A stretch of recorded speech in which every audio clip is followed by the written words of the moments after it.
This is the Board of Education's meeting, and we're glad that you've joined us. Today is June the 15th, 2021, and it is now 5:34.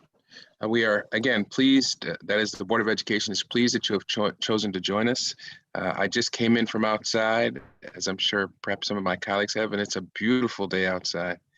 And in fact, Mr. Clark will be happy to hear that I'm wearing a golf shirt. Although I'm terrible at the game, but in any event, I wanted to welcome you all and indicate that today our goal is to get through as much of this business as quickly as we can. This is as much a comment to the folks who are watching, to my colleagues, because there is a critical vote tonight. City Council is indeed voting on the Rochester City School District's budget. And I just want to make this point, and this is good news, and I don't know if any of my colleagues caught it, but there have been some polling going on, obviously, as of late regarding the upcoming elections. And did you notice that the status of city schools is no longer the #1 issue? I think it's like number 4 or 3. Now, that's not good news, I guess, but it's better news. Sadly, and perhaps predictably, the #1 issue is crime, which affects us all. But I just want to deliver that bit of news that citizens are less concerned. Doesn't mean they don't have concerns, but they're less concerned about what is happening in our schools than they are on other significant social issues. And what does that mean for us, the Board of Education? What does that mean for you all watching? It means that, perhaps it means that people observe our meetings, they observe the budget that is going to be voted on tonight. They see that it is a responsible budget. They see that it is an on-time budget. They see that it is a balanced budget. They see that the graduation rate, in all likelihood, will go up for what, the 7th, 8th, 9th year in a row. We're at a 20-year high. Our out-of-school suspensions are 40% down, I think was the last number I heard. I believe, or at least I hope, that the focus that the citizens have on crime and violence is a natural focus, but it's also perhaps reflective of the fact that citizens see what we are doing in our meetings and what they're seeing in the headlines or what they are not seeing in the headlines. And they're becoming less concerned about this. It doesn't mean we don't have a lot of work to do, but it is encouraging. It is an encouraging sign that citizens perhaps are gaining greater confidence in our ability to lead this district and provide our students what they need. All right, having said that, I have called the meeting to order. I am told by our staff that there are no speakers and there have been no written submissions. Is that right? All right, next item on the agenda is July 2021 meeting schedule proposal. Madam Clerk, you want to tell us about that? Yes, I do. So I did want to approach the board. There was a brief discussion in the board officers meeting regarding the schedule for the July business meetings. In the past, we have generally, as the board, had a break for a month's time wherein persons take time to reassess and then to prepare for the upcoming academic year. Last year, we did not take a break because of the COVID pandemic. We were all working, so there was no break last year, but typically we do a break for the month of July and come back strong in August. The question is out to board members as to whether you would like to have no board meetings except for the business meeting and 2 special meetings only to consider human capital resolutions at that time. So there would only be, as I said, 2 brief meetings just to consider human capital resolutions, the month of July and the monthly business meeting, and there would be no committees meeting for the month of July to allow administration and board staff to reassess and to prepare for the next school year. So that is the proposal on the table at this time. No, Madam Clerk, you submitted that to all of our colleagues, right? Did you? I don't believe that. I believe that I've touched base on with a few in board officers meeting, but not the full board. This is the first time you asked me to put on the agenda. So just if you could repeat that one more time, and succinctly what the proposal is. Okay, the proposal is not to have any committee meeting for the month of July. It would only be 2 special meetings convened just for the purpose of considering human capital resolutions. So that would be 2 Tuesdays, and then the business meeting on the 4th Thursday of the month. So there would be, we would essentially not be meeting for 2 additional Tuesdays for the month. Okay. I got my participant screen up, and I see that Commissioner Malloy and then Commissioner LeBron have raised their hand. Commissioner Malloy? Thank you, President White. Just a quick question. Kalia, which committee meetings would we be missing then if we change the schedule? There would be no committee meetings. So there would be no finance, no policy, no governance, no CIGR, no HR, no audit. Right, It would but under only normal circumstances, we would have the governance meeting, policy meeting. With the new schedule that the board came up with, it would be essentially policy would be paired with, I believe it's being paired with, it's scheduled to be paired with CIGR that first month of July. And then it would be finance, and then the business meeting based on our new schedule where we're rotating, we're doing the rotation. Okay, so governance wasn't slated. Yeah, it wasn't slated to meet anyway. Thank you. Thank you, Commissioner Malloy. Commissioner LeBron? Yeah, so I just want to say I actually personally don't care which meetings were slated. I am voting yes if we are taking a vote on taking a break in the month of July. And as Kalia mentioned, in 2018, we did take a break. And unfortunately, because of COVID, we have been going ever since. So yes to a break. And if the board chooses to vote not to take a break, I will still be putting in time off. So I just want to put that out there because my own personal self-care is just as important as everyone else's. Thank you. Thank you, Commissioner LeBron. Commissioner Powell? Sorry to be a stick in the mud, but we've been reviewing the timetable for reviewing policies, and this comes as a big surprise. It was not on our review to skip any time off, and I'd have to push back. I don't remember any year, to be honest with you, where committee meetings were canceled, except that very often the finance committee's meeting was canceled in July because the books aren't closed yet. These are decisions generally left up to the committee chairs, and in that spirit, I would ask that the policy committee continue to meet. I mean, if we don't have perfect attendance, that's fine. And under the heading of self-care, I schedule my vacation for August. So taking time off in July doesn't do anything for me. Is it possible for me to respond, President White? Yeah, once go ahead, but we have, just to let you know, we have Vice President Elliott on deck. So go ahead. Yes, I only wanted to address Commissioner Powell's, the policy review, which definitely was a factor. I did look into that with Rahima briefly, just to make sure that things stay on track, because that is a really important part of the board's business.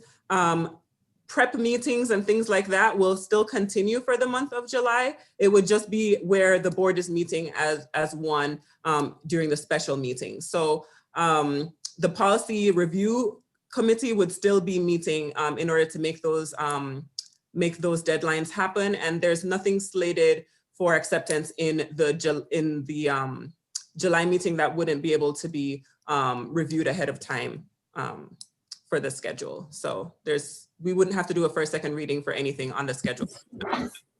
Before we get to you, Vice President, I want to hear what Commissioner Powell, do you have a response to that? How do you feel about what she just said?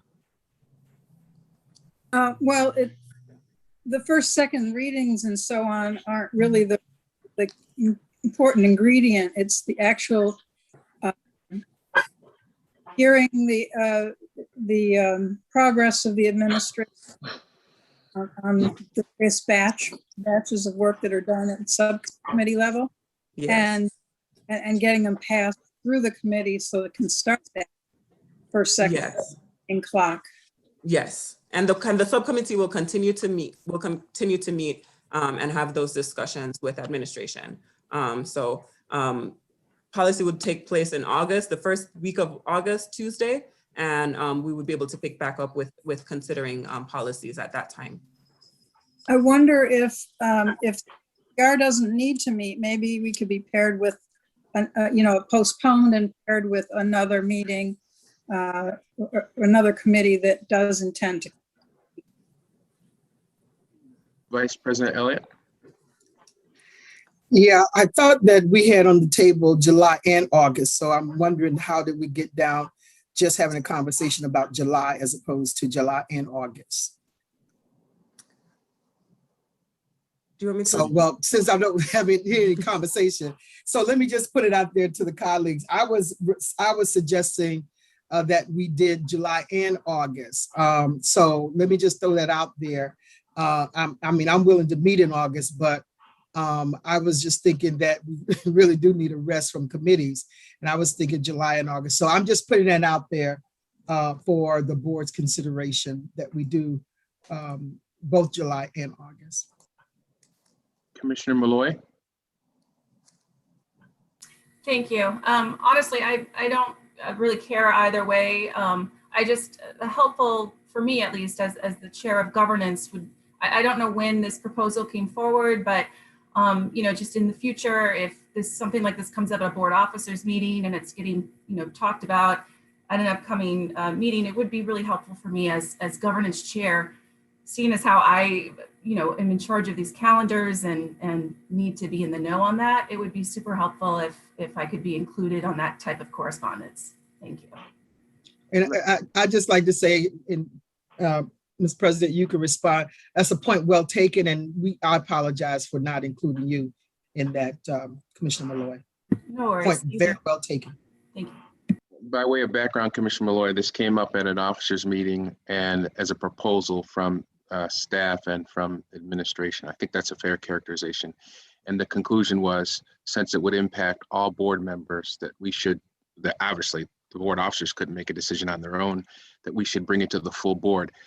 I don't know when the next governance meeting was, but I know it wouldn't have been in time to make the decision before. And as you know, governance is as are all of our committees of the whole. So the most efficient way to bring this to the full board was to have it at a full committee meeting. But in terms of your point about notifying you that this was something that was brought up at an officers meeting so that you wouldn't be caught off guard at this meeting, that's, as Vice President Elliott said, point well taken. But the goal was to take an idea that came from staff and administration and put it before the full board where the decision has to be made. Yeah, I understand the rationale completely, Ben. So thank you. It's just a matter of courtesy. Thank you. Absolutely. In terms of, I don't see any other hands being raised. In terms of my feelings about it, I July and August, I said at the officers meeting when this proposal came up, my personal opinion was that there's no time to waste. And I realize staff and administration and our colleagues are all working very hard. Everybody's being very diligent, but there is so much work to do. And one of the things I said was that I saw September coming up like it was right around the corner. And I said to our wonderful superintendent, I don't know exactly what the plan is for, how we get those ELA scores and math scores up, and we're so far behind. Do we really have a week or 2 or 4 or 8 to lose? I was convinced after a number of conversations that certainly that the idea should be brought before the full board, but that maybe just the month of July. But I just think that we just don't have any time to spare. And if we were talking about the only thing we were measured on was graduation rates, personally, I feel like we're making the kind of progress that is credible, that's believable. But ELA and math scores and out of school suspensions, we're doing really well there. But in terms of the other performance indicators like ELA and math scores and attendance, while our students and our families may be taking the summer off, I just felt like maybe we shouldn't. But as a compromise, I thought July was good. And in terms of Commissioner Powell's concern, you correct me if I'm wrong, Kalia, Ms. Wade, but there is no reason why at any one of those special meetings or at the business meeting, we couldn't take up, Commissioner Powell's agendas and concerns just to keep that moving along. As somebody said, it really is, in the past, it's been the determination of the chairs to do this, although there have been discussions about whether to take the time off or not during the summer. But, Commissioner Powell has a specific need. It sounds certainly reasonable to me. I can't imagine we couldn't find some time at our 2 special meetings or at our business meeting to put that on the agenda as if it was whatever she needed to have on the policy committee meeting. What do you say, Ms. Wade? Yes, and I wanted to say that was part of the proposal, is that the portion of time that is taken up for board reports, commissioners have that opportunity to use that time to update commissioners on what work is taking place behind the scenes. Essentially, the finance reports, those have to be accepted monthly. So it's not like we wouldn't be able to, we would still have to have our CFO present the financial data and everything to board members. The same thing for the special education report and ESA, things like that. We'll have to shuffle so that in the business meeting, it might be a little bit longer, but we would have time during the board report section to do any additional check-in. Commissioner Powell and Commissioner Braun, before I get to you, I want to just finish up my thoughts. We talk about what our needs are individually as a collective body, what we should be doing. But the other reason why I was persuaded that this made sense, at least July, or certainly July, was because while I may have a desire to, as they say, plow through it, or may just have this desire to do that, I have to be, just personally, I have to be mindful that there are other people whose lives and whose energy levels I am not aware of, but equally committed public servants who, when we meet as committees, we tax, we drain, we call upon these individuals to commit to themselves. And on the issue of personal mental health and wellness, we are charged not only with being responsible for what's happening to our students, but our colleagues and the staff at central office. So I think the argument about wellness is an important one. Even if we feel like we must continue to go on, there are all kinds of people in this operation at central office and beyond, but particularly those folks we work with at central office, who it is important that we be cognizant of their needs and to at least give them a break from the rigors. And we have serious committee meetings. There's no joke about them. And they come prepared for those meetings, and to allow them not even to take a month off. No one's saying that they're not going to be at work, because many of them will be, but it allows them just some breathing room to operate in other spheres of responsibility. So for me, it was my quote unquote personal compromise was also a reflection of the fact that it is important that we register, as we were told this weekend, the humanity and needs of others. So I see Commissioner Powell and then Commissioner LeBron. Yeah, thank you. I do accept the compromise of merging the policy committee with a regular board meeting. Our regular board meetings usually start at 6:30. Our committee meetings usually start at 5:30. Assuming we don't have any special programming going on for our business meeting, I have no problem with merging the policy committee work with our business meeting. That seems like a very reasonable compromise if my committee is the only one that really needs to meet. Commissioner LeBron? Yeah, I just want to clarify also for anybody who's listening and might be a little bit confused that we're just talking about not meeting in the month of July on our Tuesday nights. We will still have our board business meeting because we still have business to actually do and vote on. And then we have to have 2 additional special meetings for resolutions related to human resources so that we don't tie up or hold up the district and moving forward and hiring who they need to hire for the new school year that's happening. But also just to also reiterate what our board clerk mentioned is that we still have to do the finance report, so that would happen in the finance committee. I mean, in the board business meeting with the new structure of the finance committee, that's what it's going to look like moving forward anyway. So it would be a part of the board business meeting every other month, and every other month we're going to have a committee. So I think that'll be a good opportunity to get us acclimated as well. But again, what you all decide, you decide. And Van, I hear your arguments of there's never enough time. I do agree, but I won't be attending. And I just want to put that on record because y'all can have all the conversations about it. And I'm telling you, I'm going to take the break that I need. The other piece is that when you turn over the meeting to me, I do need to talk about time and the changes in the agenda for tonight's finance meeting because of City Council's vote. Sure. I don't see any other hands being raised.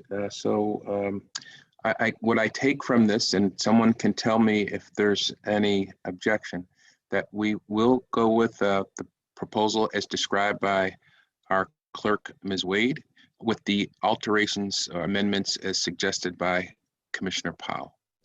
Does that make sense? One question on that one, President White, because we do have a recognition in June. We usually do the student athletes in June to recognize them. Are you suggesting, Commissioner Powell, that policy would meet ahead of the business meeting, or are you saying that you would be comfortable with doing policy items during the board reports? I'm trying to figure out the two. You said June. Did you mean July? July. Sorry, July. We always do the scholar athletes during July. I did envision a 5:30. Okay. Not just during board reports, because it could go long. I mean, longer than the 5 minutes it usually takes us to deliver our reports in any event. And to that point, there are policies coming up that are going to require feedback from the board. Case in point, I sent out an email the other day asking for feedback on a new long-term financial management policy. I understand most of us have had breaks in our email feeds working and not working, but I didn't get any feedback from anyone. I did have a phone conversation with Dr. Jalla today, but I haven't. If I'm not getting any feedback, then we're going to have those conversations during the meetings. So, because the brainstorming takes a lot of time. So even if you just feed me the most abstract of ideas, at least we have a framework around which we can have those conversations. So, but I did envision a 5:30. If the student athlete recognition if this is by Zoom, that might go faster than usual. So again, we can compromise, split the difference and call it a 6 o'clock start. I'm trying to be as flexible as I can. What do you think, a 6 o'clock start, Ms. Wade, at the 5:30 for the athletes recognition? I definitely have to touch base with a couple other departments before I can exclusively say so, but I will try. And then we would just notice the public because most people know that we start at 6:30 for business meetings. So we will definitely be sure to communicate with the public if we are able to make those changes. Mr. Malloy, since this is your committee, any parting thoughts on this whole thing before we move on to the next subject? Again, just the communication piece is very important for me. Governance doesn't meet again until August, I believe. So, any clear communication would be helpful. I'm wondering now, though, if we are changing meetings, et cetera, at some point we do need to have an update on in-person meetings, just given with the state changes or the state guidance. I'm wondering if perhaps our acting general counsel can maybe provide us an update briefly at this time. It didn't take long. Steve, what's going on? I mean, I get occasional emails from the Big Five. What's going on with that? Well, so as you know, the executive orders had been extended every week. The last extension took us through July 5th. There has not been an extension of those in the last 2 weeks. So reading the tea leaves, I think that they may end on July 5th, which would mean that we do need to return to in-person in July. So I think that the smaller, board meeting, the smaller special committee meeting that's being proposed by Kalia might be a good opportunity to test the waters for our first reentry into this. I will continue to keep an eye on it. If there's nothing explicit in the current governor's guidance, but it was really more of a press statement today. There wasn't a written executive order produced. But on the safe side, I think we should be prepared to return in person effective in July.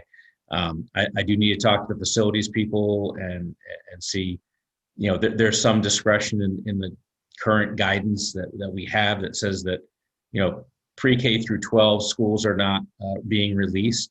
However, offices are. We kind of fall somewhere in the middle. We'll see what Stacy, if Stacy Darby and Mike Schmidt and his team are getting any guidance independently, through other organizations as to where we fall in that. So it doesn't mean we don't have to go back in person. It's just a matter of whether we have to space our chairs out 6 feet and enforce a lot of other mandates, or if it can just basically be back to what the conference room looks like. So we will continue to dig into what we can get our hands on, but I think that it's fair to assume that come July we'll be somewhere in the same physical location. Steve, real quickly, there's been conversations professionally and personally about the impact of people who have vaccinations and those who do not. I was out at a store today and it's very catch as catch can. Some people are wearing them, some people are not. Some stores have signs that say, if you've been vaccinated, you don't have to wear a mask. What is what's the status of, for example, what we would or would not have to do if we return to the building setting? Well, in the most non-restrictive setting under what the new guidance is, the way I read the press statement is that non-vaccinated people still need to wear a mask regardless of anything else. So, we would be able to put that, sign up. How exactly you test and enforce that is being left to the individuals. Some sporting arenas and others are allowed to actually require a proof of vaccination, or somebody has to wear, be compelled to wear a mask or sit in a special section. I don't know that, that's how I'm reading the law at the moment. How we choose to respond to that is a whole nother question that I think will involve a team approach, but we'll talk to the same people who've been so helpfully leading us through this ordeal all along, which would be, Mike and Stacy and Aaron Grotman, and get their input and the collective wisdom of the other school districts in our area. They all communicate regularly. So I think somebody from administration will get back to you on those details. Dr. Myers-Small?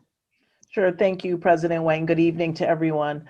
Since I have the opportunity and we're speaking about this, there's been very confusing and frankly ambiguous and discrepant information. But since I have the opportunity, as of right now, even though masks are not required outside, we have been explicitly told, we call it the June 7th memo that kind of opened some things up and allowed masking. For commencement ceremonies, you still must wear a mask. And we will have to communicate that. So it's very confusing. There's a lot of information out there, but I've been working with Medisol and Melody to make sure it's very clear. We'll make sure we have ample supplies as we continue to move forward. But as of right now, masks are required outside for commencement. Well, we know that Ms. Wade has been working on this transition for quite a while, and she has updated us at least twice that I can remember, perhaps more.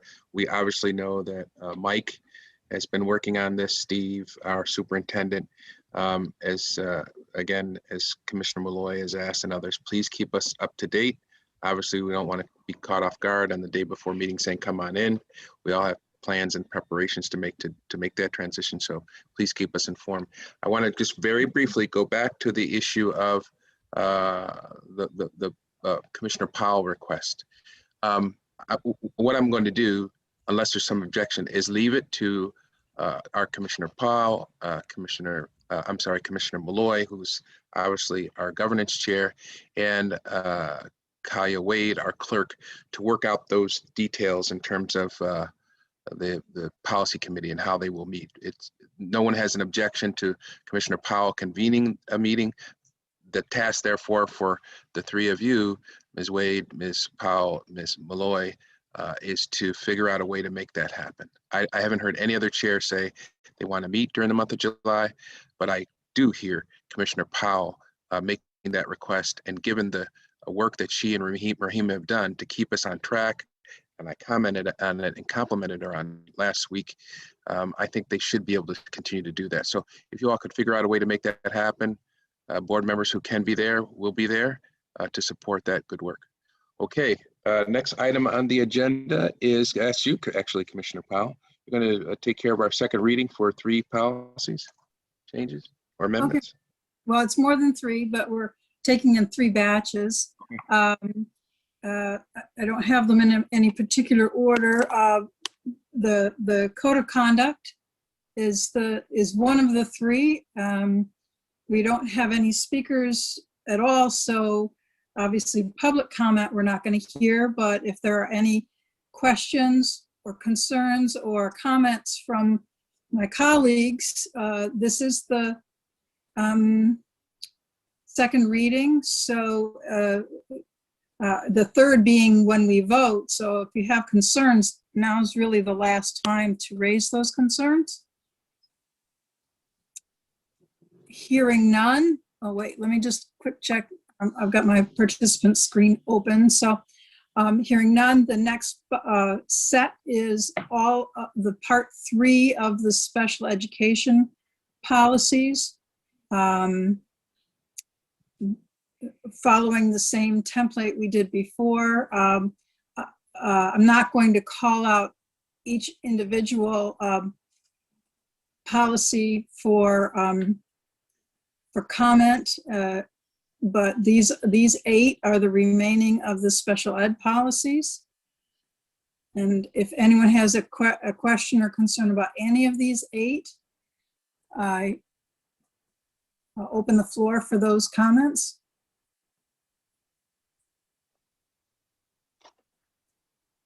Seeing none, Kelly, what's the last one?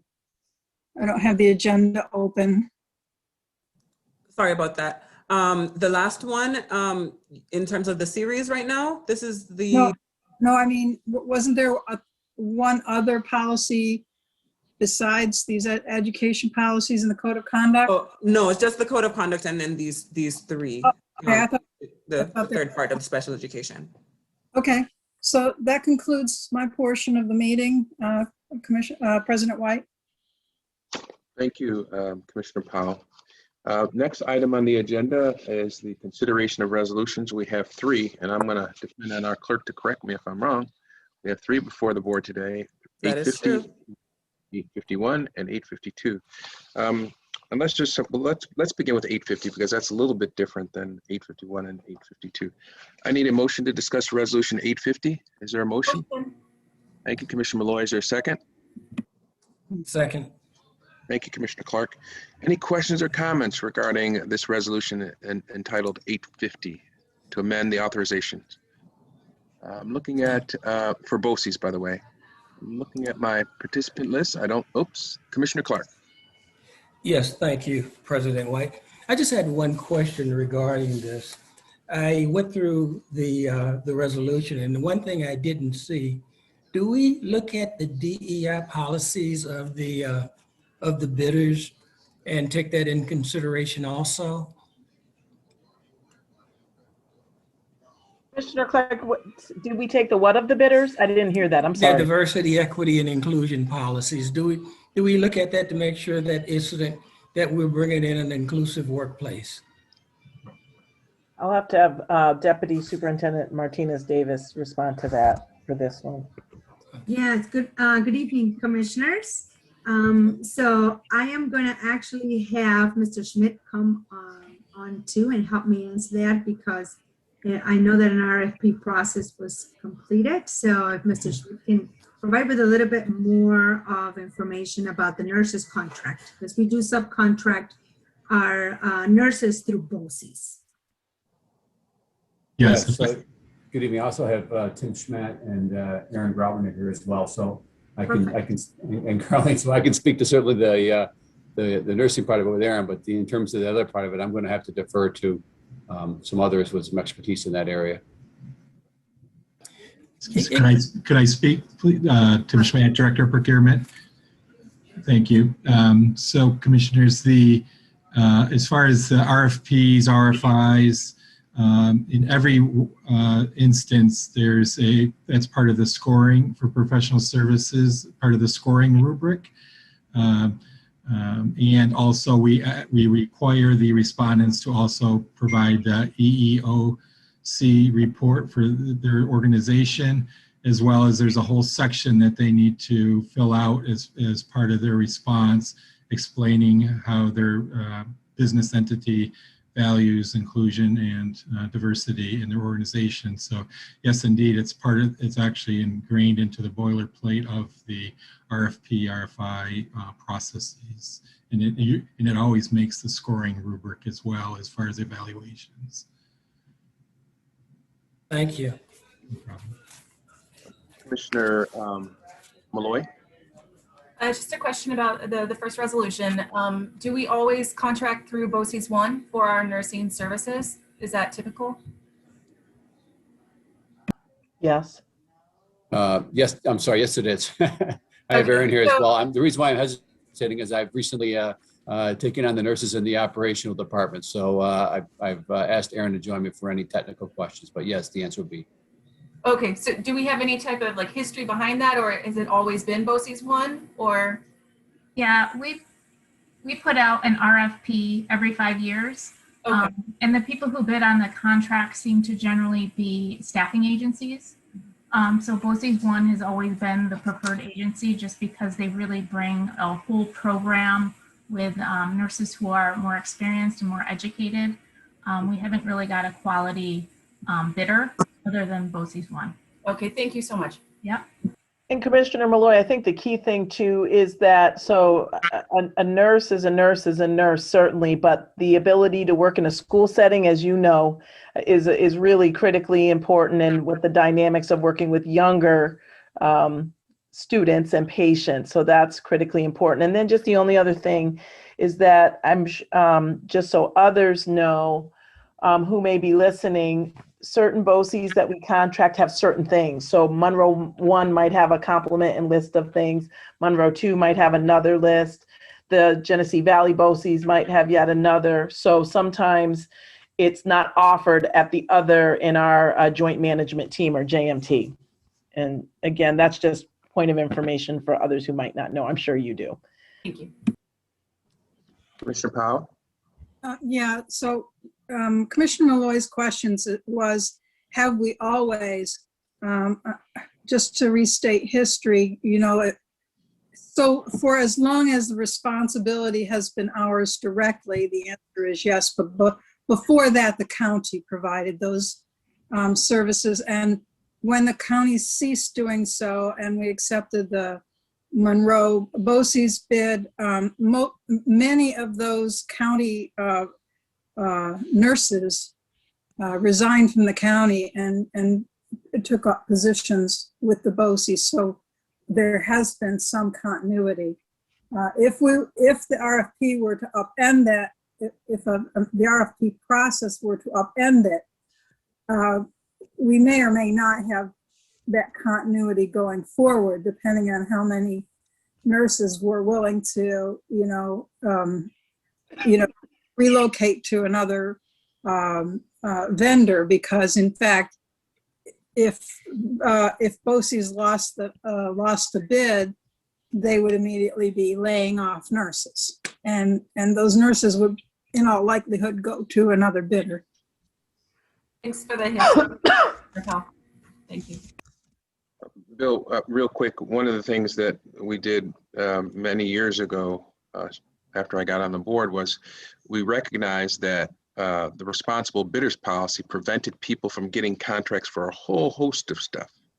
But if you had a determination before the EEOC or the Human Rights Division that said you discriminated against women, people of color, et cetera, et cetera, et cetera, you could still get district dollars. And we're one of the largest municipal operations in this community. So we were finding people that had outstanding determinations by these federal and state agencies that they had discriminated, and they were getting taxpayer dollars. We changed, I'm very proud to say, we changed our responsible bidder policy. I see Commissioner Powell nodding her head because she was here when we did it, and I know Vice President that was here when we did it. So if you have a determination from the EEOC or the Human Rights Division that you violated somebody's rights, you cannot even bid on a contract. Now, we used to have regular check-ins with Mike. I heard Mr. Schmatt say that, Tim say that there was a process for doing that, elaborate series of questions. And so I assume, and perhaps I should check in with Commissioner Powell because she's chair of policy, that is a policy that is still being enforced. And by what Tim said, it sounds like that's how they check in to make sure that that's not the case. But I'm very proud of that. People haven't talked about that in years. But you could get millions and millions of dollars, and you could be treating black people, white people, women like dirt, and you could still get taxpayer dollars. That's no longer the case in this district. And actually, another municipal operation followed us in the creation of that. So I'm very proud to say that we have that protection because sometimes people are not motivated by their hearts, but they are motivated by money. So any other questions regarding Resolution 850? There being none, let's go ahead and take a vote. All those in favor of Resolution 850 indicate by saying aye. Aye. Aye. Aye. Any opposition? The ayes have it. Next, we'll take as a bulk unless somebody has an objection, Resolutions 851 and 852. Motion. I didn't hear any objections, but I did hear a motion. Thank you, Commissioner Malloy. Is there a second to that motion? Second. Thank you, Commissioner Powell. Any questions or comments regarding Resolutions 850 and 852? 851 and 852, I'm sorry. Thank you. I don't see any hands being raised in the digital world. I don't hear anybody waving me down saying, hey, Van, I have to ask us questions. Let's go ahead and vote. All those in favor of Resolution 851 and 852 indicate by saying aye. Aye. Aye. Aye. Any opposition? Madam Clerk, it appears that the ayes have that as well. I now turn the gavel over to our Chairperson of Finance, Commissioner Beatrice LeBron. Thank you. I just want to, as noted earlier, just share that I'm going to be changing the agenda, unfortunately. Unfortunately, we do have City Council voting tonight, both on their budget and the school district's budget, and our superintendent and our CFO have been invited to go to that. And as you all recall, last year, City Council voted against our budget. We are hoping that tonight they vote in favor of the budget. And we have some strong indication that they will. So we hope that they will, and we will keep things moving along. But so tonight I will ask for the minutes to be reviewed and accepted at the board business meeting. I'm also removing the July 2021 resolution review for tonight. You all should have received the resolution plus the summaries from administration. So please take a moment to look through those when you get a chance, but also I spoke with the board clerk, and if you do have any questions that you want to document on record, we can put out a board question log specifically to the July resolutions if need be.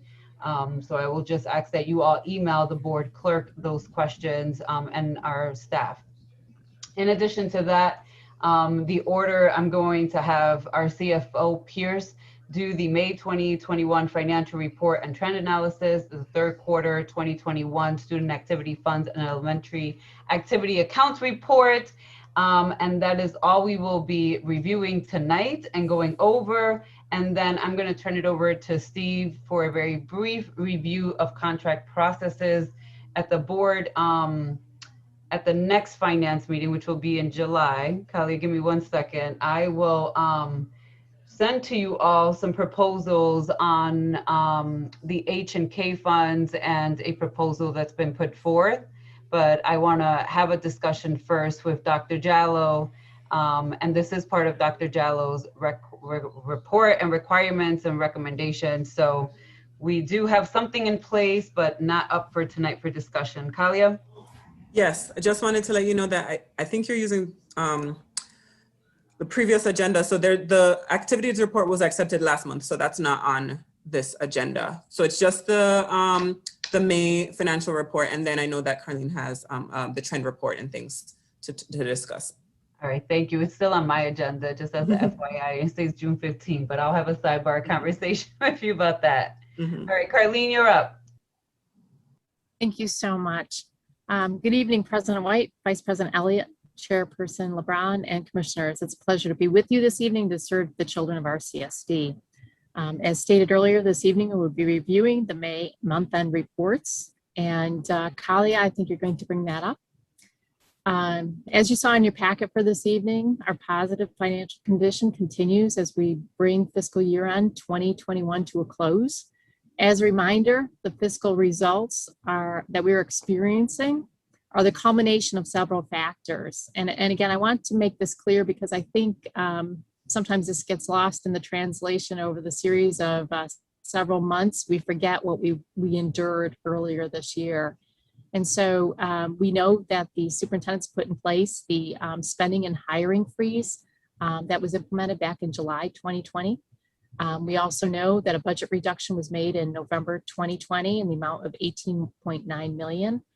And we know that we have experienced a reduction in the outflow of cash resulting from the fact that we did not utilize budgeted contractual services. So again, just important to keep that all in mind. It's all very relevant. These actions were taken as measures to offset the looming 20% reduction in state aid, as well as to balance the 2021 budget. And again, I know that this is familiar to all of us, but sometimes folks are forgetting that as being reported into the media, et cetera. But that's the reason we went through what we did, was because we knew we had a situation to correct, and we absolutely did. We took the actions necessary to make that come to fruition. So as usual, I'd like to keep it in us going with regard to our typical review. We will be starting off this evening, and Kalia, thank you. We will start off with the cash flow analysis or cash flow projection. And again, I'd like to remind folks that we have to keep in mind that COVID-19 has actually masked our structural deficit. We are where we are because of the factors that I mentioned previously. And again, just please keep that in mind as we bring this year to a closure. I'm not going to focus so much on May, but now that we're really halfway through June, we are looking at a very favorable ending of the year, $176 million, which represents approximately $48 million to the positive over last year at this time. And again, keep in mind why we are at that point. So we will, what you'll see in that June projection, and the last line right above the projection of the year-end closure is the payoff of the $86 million RAN. I'm very happy that we're bringing that issue to closure. And I don't know if you have any questions with regard to the cash flow at this time, or we can keep it to the end. But again, everything is very favorable as we come to an end of 2021. And Callie, if you could go to the revenues, please. The most notable item, as stated in the cover memo with regard to the revenues, is the $1.4 million increase in the special aid fund. And that resulted from the rollover in the title grant money. So again, this is bringing monies forward from 2020, excuse me, it'll be bringing monies forward from previous year into this year, and it's going to be allowing us to, again, carry that money forward into 21, 22. I'm getting my years mixed up. And it's easy this time of year because for me and my team, we live in 3 years at this point in time, 3 fiscal years as we roll the budgets. I don't have anything extraordinary to report with regard to the appropriations, other than we're continuing to monitor all of our expenditures in an effort to attain a more disciplined spending culture. That we're taking that task very seriously, and we're abiding by it, and we are enforcing it. So with regard to the finances this evening, do you have any questions? Commissioner Powell? Yeah, can you back up and tell me about that regulation change with workers' comp? The regulation change, I'm sorry? You said that, I read very quickly early in the report that there's a change on the reporting of workers' compensation to treat it as revenue instead of expense. Can you flesh that out a little bit for me? Sure. And so I'll have to bring myself familiar with that again. That's been a carry forward for the last several months. All of those comments basically keep coming forward. So that was reported some time ago. What there was there was a reconsideration in the way, and I'm going to have to, actually, Commissioner Powell, before I say anything further, I'm going to have to go back several months and bring that data forward. What I do know is that it was recognized as a revenue influx into our budget instead of an outflow. I will have to get the specifics on the regulation to you just so I'm not misquoting it, but that has been in place for several months now, and I just want to make sure that I'm stating it correctly. I'm not prepared to discuss it this evening. I apologize for that. Maybe that a summary response could be just put in a question log format. Absolutely. I'll take care of it for you. No problem. Thank you. Any other questions? I don't see any other hands up, Curly. Okay, and if I heard you correctly, Commissioner LeBron, you would like me to pass on the presentation for the recommendation of recommendation number 17 in the financial plan? We'd like to table that. Yeah, okay, we're gonna that's fine. Until July, but I'll have a conversation with Dr. Jallo as well. We do want we want you guys to go over to the city council. Yeah, absolutely. Budget, but Dr. Jallo, I will reach out to you so that you and I can meet as well around the proposal, and then we can talk about how we move forward with it to bring it to the full board. And so you all will see it before it even comes up for conversation. And I'm sorry, Curly. I'm sorry. I know on my agenda, and I'm sorry if I'm not working with the most current one, I was supposed to also bring to the forefront the discussion with regard to the year-end budget transfer requests. Did you want me to table that as well? Because we will need action on that. I'm fine with it being discussed at the business meeting if you'd prefer that to occur at that point. Yeah, we can discuss it at the board business meeting when I do the finance reports, and I'll work with Kalia on putting that on there when I give my report, and then having you give some time to that. Thank you so much. I greatly appreciate it. Thank you. And Rebecca? Yeah, thank you. I was wondering if you could give light to any foundation aid or other stimulus money that has come to the district at this point, or what the expected arrival date is on some of that. We do not have any of the monies inflowing yet for 21-22, so we'll have to wait till after the first of the year for that to occur. The foundation aid will follow suit with our regular state aid funding. So if you take a look at the cash flow, and thank you for bringing this up because the trends are pretty typical. If you take a look at that cash flow line for state aid, you'll see where the money is received from the state in a regular cycle. So I would take you back to that document. And Rebecca, I'm very happy to meet with you separately if you want to go over that. Also, with regard to the SRSA and the ARPA, we do not have yet any indication, because obviously we have to get our application approved first. We need to take all of the recommendations into consideration. Those recommendations will be brought forward to the superintendent and the deputies, as well as to Dr. Jallo. And then once it's submitted, we would start the process in working with the state for the receipt of those funds. It's my understanding that we will be working on a basis where we will be reimbursed for our expenditures as opposed to the money being sent to us up front. So again, we're just waiting for more information on that, but nothing as of this point in time. We have not received anything.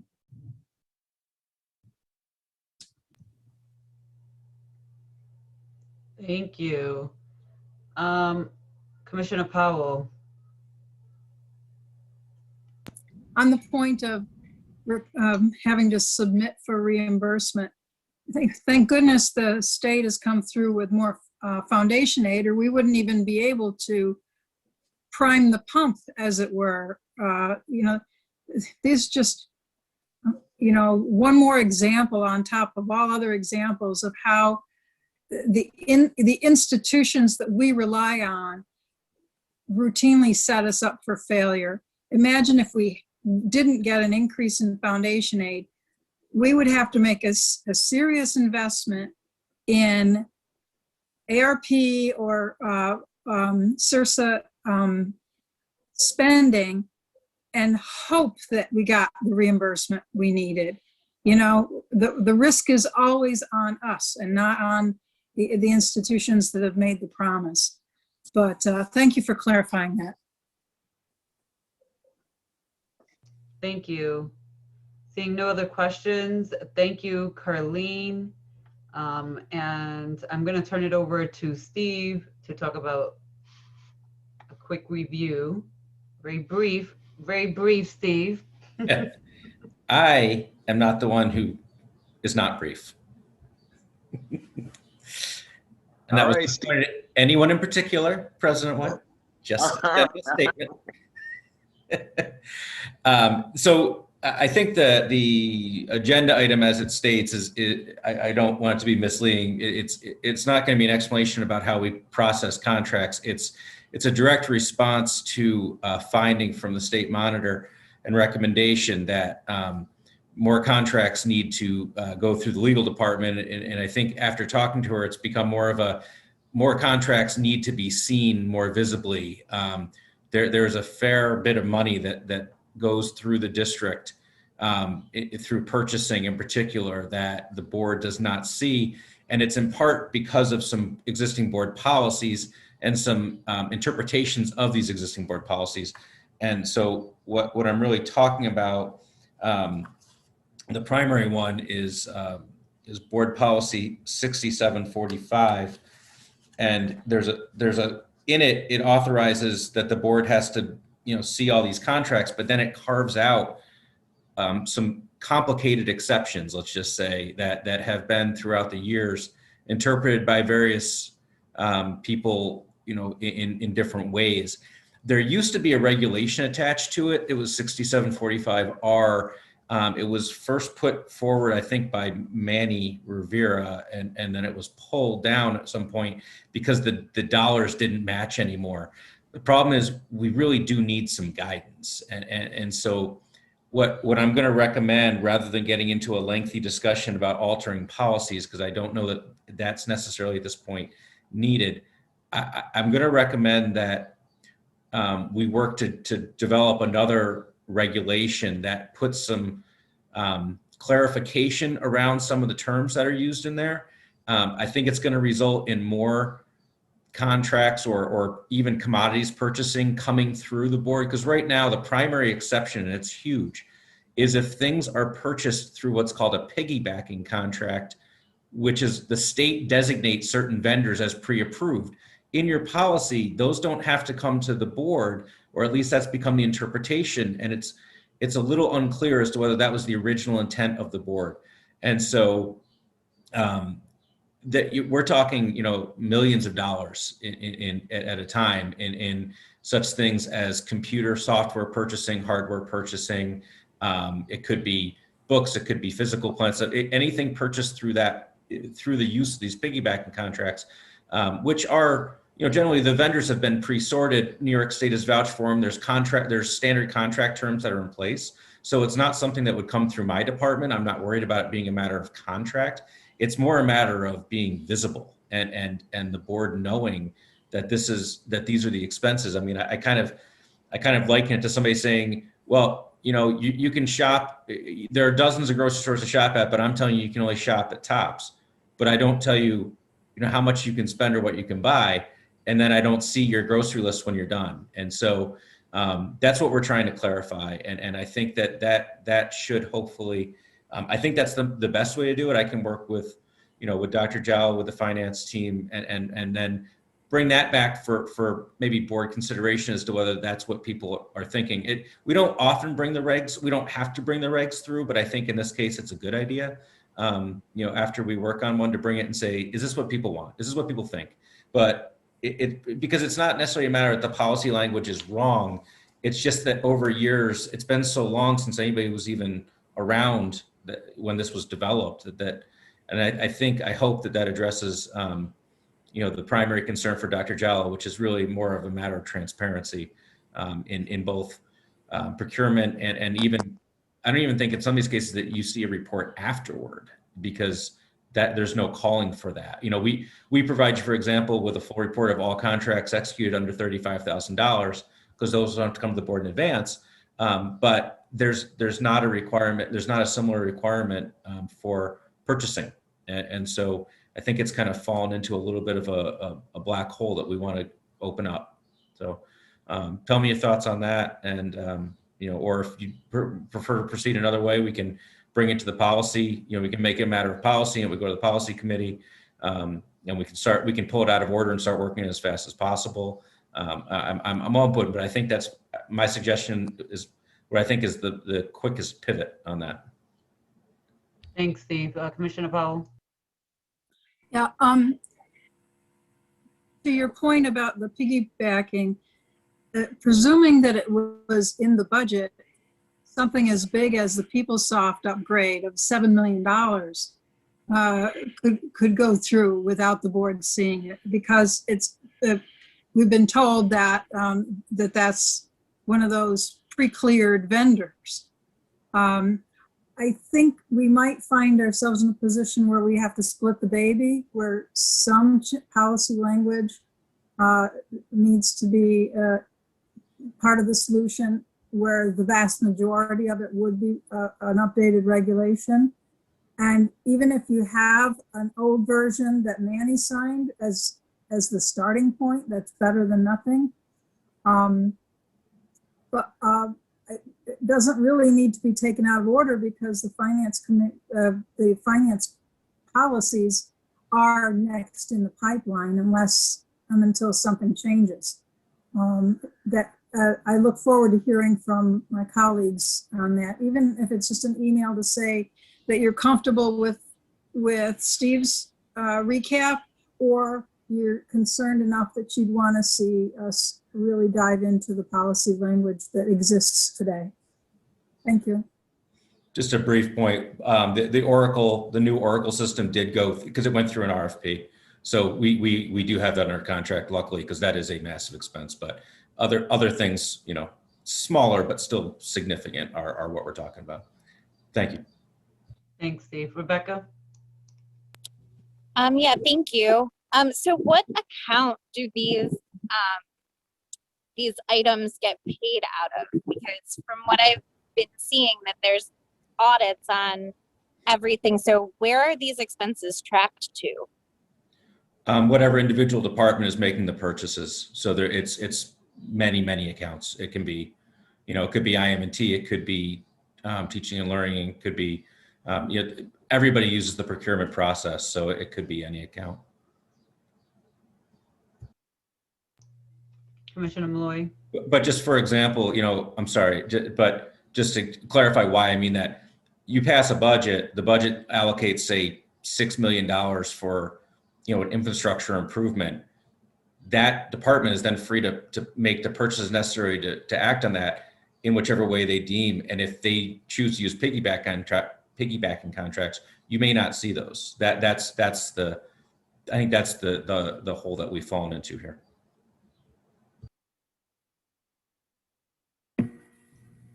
Commissioner Malloy. Thank you. Steve, I think it would be really helpful, just at least for me, if we could get like some visuals on this. It's hard to follow a presentation that's just presented in this manner. So just more clarity, if you could maybe provide some type of visual for us, PowerPoint, anything else. It's just hard to follow and take part in a discussion when we don't see it in front of us. Thank you. Okay, so for the future, Steve, you can take that feedback. For tonight, the policy is in the 6,000 series under the finance. And I'm actually going to, on record, agree with Commissioner Powell on her terminology of splitting the baby, as she stated. I do agree that it could be taken from both approaches. And personally, I'm interested in the policy for finance. So I'm glad to hear that that is coming up next in the series. Commissioner Powell, which means I'm pretty sure I'll be working a little bit closer with you over the next course as those come up. But you know, I did get a chance to go and review the policy. It's on our website. And just so folks who are watching at home, if you go to our website and you go to the board tab and you click down to policies, it's 6745. And this is something that has come up multiple times in multiple ways. And I guess we didn't realize that there was this little loophole that was allowing these contracts to go through. The other loophole that I always saw was that if resolutions came to us and they were like for $10,000, that for me was the loophole that we've already paid $35,000 minimally out to this individual. Otherwise, we wouldn't see that resolution. But I am interested in understanding all of those things, and I want to tie it in before we wrap up to a conversation that Commissioner Vice President Elliott has mentioned around MWBEs.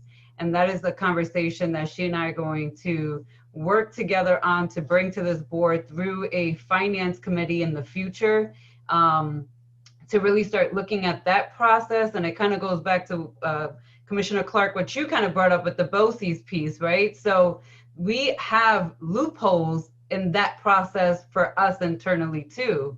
So there are some departments and some systems in place in some areas of the district, but that is not universal. And so for me, all of these things can kind of actually tie in, so that there is more transparency on all of it, on how we put out RFPs, how people are eligible for RFPs. What are we doing to then educate individuals in the community that fall under MWBE to get them to connect to those things? But a step further is that we should know all of the expenditures. If we have a policy that says anything above $35,000 has to come to the board, in my opinion and my vision, that means everything that is slated outside of that piece. So to hear that there's a loophole, I'm glad Dr. Jallo found it and put it in her report that, hey, there's some discrepancies here that the board really needs to look at and focus in on. But I just wanted to agree with Commissioner Powell that in the now, we need to do something now about it. And that now could be to update the regulation, but certainly the board should look at that policy and the language that exists from 2011 to determine if that's how we still want to continue moving forward. And with that, I'm going to officially conclude, if there are no final other thoughts, conclude the Finance Committee at 6:42 p.m. and turn it over back to President White. And want to wish Dr. Myers-Smalls and our CFO good luck tonight on the City Council vote. Thank you, Commissioner LeBron. Next item on the agenda is new business. There is none, at least that I'm aware of, and I don't see anybody raising their hand. Finally, we have to, as members of the Board of Education, go into executive session. Those of you who are regulars know what that means. There are matters which we cannot discuss in the public setting because they involve personnel matters. And so I'm going to request a motion to go into executive session for the purpose of discussing the terms and conditions of a particular employee's employment. Moved. Been moved by Vice President Elliott, second by Commissioner Adams. All those in favor of doing so indicate by saying aye. Aye. Aye. Any opposition? Seems like the ayes have it, Madam Clerk. We will be going into executive session. I will tell you, those of you who are watching, we are likely, as a result of these executive session conversations, likely to come back into public session, and we are likely to have a vote. So those of you who are interested in knowing what that vote is or how our meeting will end, please, as they say, stay tuned.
This is the Board of Education meeting. As I promised, we are back in session. There is a resolution that we have to vote on.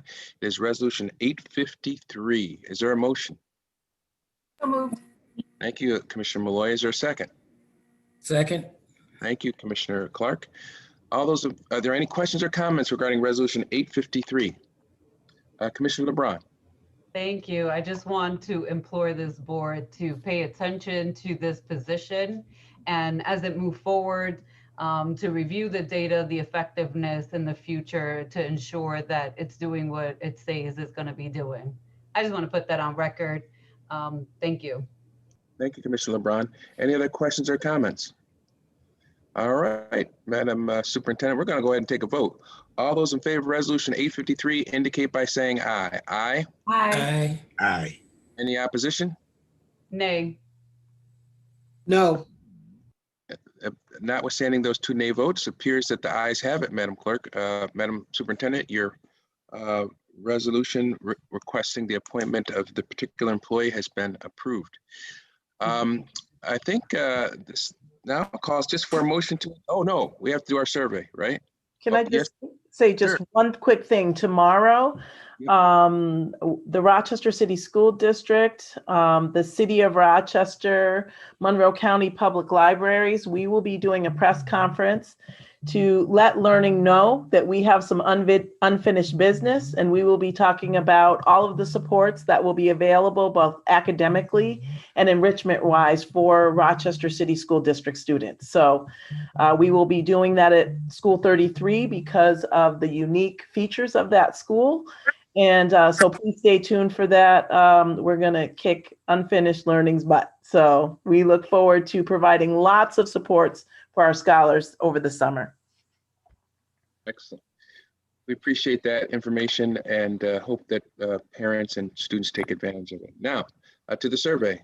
It was put up, but had to be put back down. Why don't we go ahead and put that up? For those of you who don't know, at the end of every meeting, the Board of Education takes a survey to assess our own performance, so to see how we're doing. And then at periodic points, we sort of look at the results of those surveys. So that's what we're doing now.